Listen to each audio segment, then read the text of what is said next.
Students, आज हम बात करेंगे एक sexually transmitted disease that is the called AIDS. The complete form of AIDS is acquired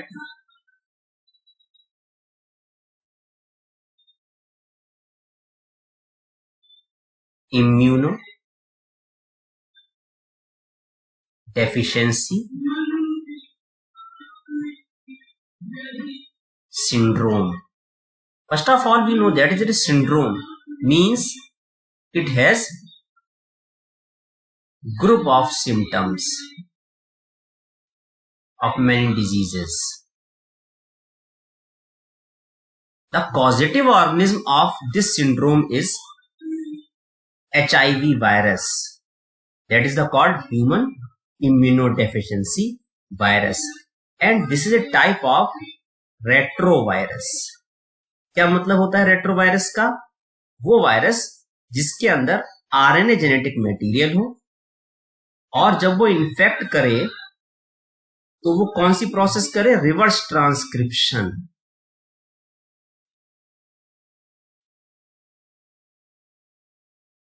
in the presence of enzyme reverse transcriptase, और वो जो डीएनए बनाता है,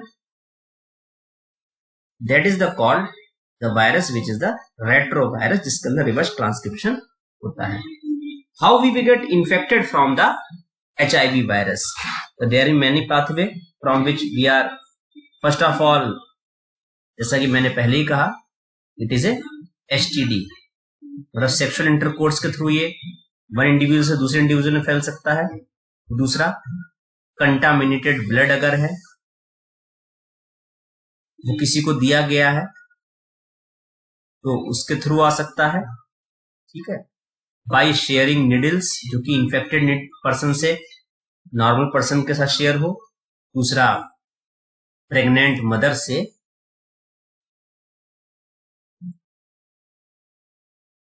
उसके फीटस के अंदर. इस 4 मेथड से हम इन्फेक्टेड हो सकते हैं. अगर हम वायरस की साइकिल देखें तो देखेंगे, देखिए ये रेट्रोवायरस है और इसके अंदर जेनेटिक मटेरियल जो है वो क्या है? आरएनए. तो जब वायरस एक नॉर्मल सेल, और नॉर्मल सेल में हमारी बॉडी में कौन सी सेल्स को इन्फेक्ट करता है, ये हमें ध्यान रखना होगा. एक तो ये हेल्पर टी सेल को इन्फेक्ट करता है. आपको पता है हेल्पर टी सेल जो है वो हेल्प करती हैं क्या बनाने में? एंटीबॉडी बनाने में.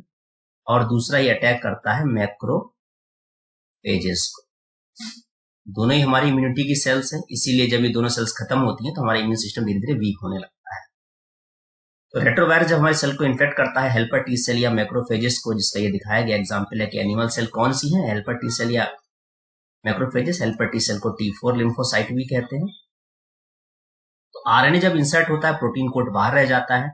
ये आरएनए रिवर्स ट्रांसक्रिप्शन करता है, डीएनए बनाता है, और ये डीएनए जाके हमारे डीएनए के अंदर इंसर्ट हो जाता है. बाद में ये अलग होता है, फिर आरएनए बनाकर ये नए वायरस प्रोड्यूस करता है. वायरस रिलीज होते सेल से और अदर सेल्स को इन्फेक्ट करते हैं. जिस इंडिविजुअल का इम्यून सिस्टम वीक हो जाता है, उसको कौन कौन से इन्फेक्शन का खतरा ज्यादा रहता है?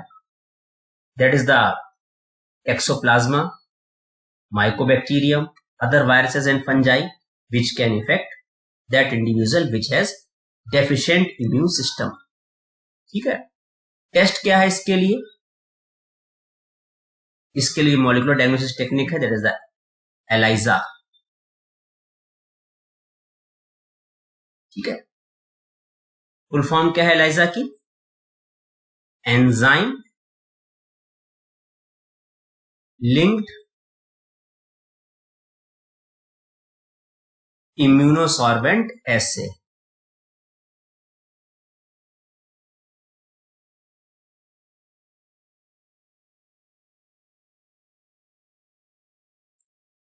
इम्यूनोसॉर्बेंट एसे.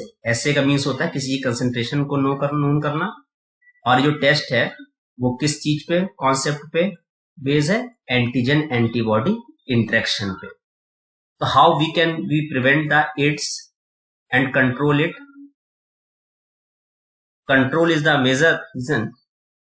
तो वर्ल्ड लेवल पे WHO और प्राइवेट लेवल पे एक ऑर्गेनाइजेशन है, नॉन गवर्नमेंट ऑर्गेनाइजेशन, नेको. ठीक है, क्या फुल फॉर्म है? National AIDS control organisation. ये पूरे वर्ल्ड लेवल पर लोगों को इस चीज के लिए रोक रही है कि आप इन चारों मेथड्स में कंटामिनेट ना हो। ठीक है, making blood safe from HIV, ensure the use of only disposable needle syringe in public and private hospital clinics, free distribution of condoms, controlling drug abuse, advocating safe sex and promoting regular checkup. Means आपको शर्माना नहीं है, अपना regular checkup कराइए, देखिए कहीं आपका immune system इसलिए तो वीक नहीं है, कहीं आपकी बॉडी में HIV का वायरस। ठीक है, next is about the cancer, very important for the examination. What is the cancer? Cancer is the uncontrolled growth of cells, is the uncontrolled growth of cell. और इस अनकंट्रोल्ड ग्रोथ ऑफ सेल से जो cell का मास बनता है, group बनता है, उसको हम क्या कह देते हैं? That is called tumour. Tumour दो टाइप का होता है, आपको पता है, एक होता है बिनाइन ट्यूमर और दूसरा होता है मैलिग्नेंट ट्यूमर। ठीक है, बिनाइन ट्यूमर हमेशा उसी पोजीशन में रहता है, उसी जगह पर रहता है, लोकेशन पे जहां वो है। बट जो मैलिग्नेंट ट्यूमर है वो एक लोकेशन से दूसरी लोकेशन पर मूव करता है और इस प्रोसेस को हम क्या कहते हैं?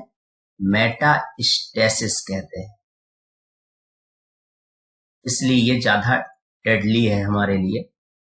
ठीक है, ये आपको ध्यान रखना है। और वाई सेल्स ग्रो अनकंट्रोल्ड, तो कंट्रोल जो कर रहा था वो प्रोसेस करती है, उसे हम कहते हैं कांटेक्ट इनहिबिशन। कि मतलब जब पास वाली सेल दूसरी सेल्स के कांटेक्ट में रहती हैं, वो दूसरे ग्रोथ को रोकती हैं, लेकिन जब ये प्रॉपर्टी हमारी बॉडी में कांटेक्ट इनहिबिशन की खत्म हो जाती है, तभी हमारी बॉडी में क्या बनने लगते हैं? ट्यूमर बनने लगते हैं। तो आपको यहाँ ये ध्यान रखना है, आपसे जो क्वेश्चन पूछा जाएगा वो इन्हीं से लेके पूछा जाएगा। और फिर पहला क्वेश्चन आएगा, कॉज क्या है, क्या कॉजेज हो सकते हैं कैंसर के। तो आप कैंसर के लिए जो रीजन है वो कार्सिनोजेंस हैं। ठीक है, वायरल इन्फेक्शन भी हो सकता है आपको। जो कार्सिनोजेन है वो फिजिकल भी हो सकते हैं एजेंट, वो आपके केमिकल एजेंट भी हो सकते हैं, मतलब केमिकल कार्सिनोजेन, और फाइनली बायोलॉजिकल एजेंट, जैसे कि हमने अभी आपसे कहा कि वायरस। तो फिजिकल एजेंट में जो, या फिजिकल कार्सिनोजेन में जो आएगा, मैंने फिर से कहा कि जो कैंसर कॉजिंग सब्सटेंस हैं तो क्या कहलाते हैं? कार्सिनोजेन। तो फिजिकल कार्सिनोजेन में क्या आएगा? आपकी एक्सरेज आएंगी, ठीक है, यूवी रेज आएंगी। इसमें से एक्स रेज जो है वो आयोनाइजिंग रेडिएशन है, IR है, और जो यूवी रेज है वो नॉन आयोनाइजिंग रेडिएशन है। एक्स रेज के अलावा गामा रेज भी कैंसर कॉज कर सकती हैं। ठीक है, फिर केमिकल कार्सिनोजेन में टोबैको स्मोक आपका जैसे हो गया, अभी आपने पिछले ही लेक्चर में मेरे देखा, टोबैको स्मोकिंग की हमने बात की थी कि वो कैंसर कॉज करा सकता है, उसमें निकोटीन होती है। कैंसर कॉजिंग वायरसेस भी होते हैं, जैसे मैंने कहा बायोलॉजिकल एजेंट वायरसेस हैं, ठीक है ना।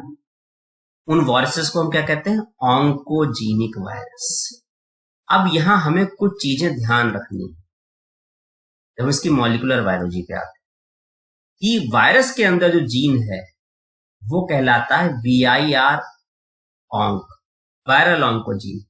और हमारी सेल में जो silent oncogene, cancer causing gene पड़े रहते हैं, उनको हम C ऑन्कोजीन कहते हैं, या हम क्या कहते हैं? प्रोटो ऑन्कोजीन कहते हैं। और जब ये कार्सिनोजेन के कांटेक्ट में आते हैं तो ये हमें कैंसर कॉज करा देते हैं। अब हम बात करेंगे डिटेक्शन और डायग्नोसिस और ट्रीटमेंट की। कैसे हम डिटेक्ट या डायग्नोस करते हैं, उसके डिफरेंट टेक्निक्स हैं। कि हम क्या करते हैं? बायोप्सी करते हैं, जिसमें लिविंग सेल की हम स्टडी करते हैं। ठीक है, हिस्टोपैथोलॉजिकल टेस्ट है ये। ठीक है। रेडियोग्राफी करते हैं हमें, जिसे हम क्या कहते हैं, एक्सरे कहते हैं, कि हमने एक्सरे करवाया है कि नहीं करवाया है। फिर कंप्यूटेड टोमोग्राफी है, ये डायग्नोसिस की, ये डिटेक्शन के लिए है। कंप्यूटर टोमोग्राफी को क्या कहते हैं, सीटी स्कैन कहते हैं, ठीक है। और फिर है लास्ट में क्या है, एमआरआई है। एमआरआई को फुल फॉर्म क्या है, मैग्नेटिक रेजोनेंस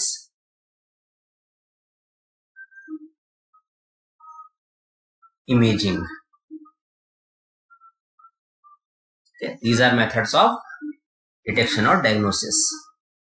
अब इसके बाद हम और क्या कर सकते हैं, ठीक है। ट्रीटमेंट में जो हमारा है, ट्रीटमेंट में कई मेथड है, जिसमें हमारा सर्जरी भी है, रेडिएशन थेरेपी है और इम्यूनोथेरेपी भी है। तो सबसे पहले हम देख लेते हैं treatment.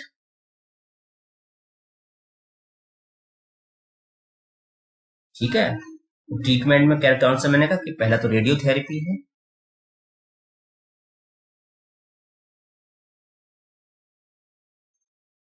tumor cells are irradiated lethally taking proper care of the normal tissue surrounding the tumor mass।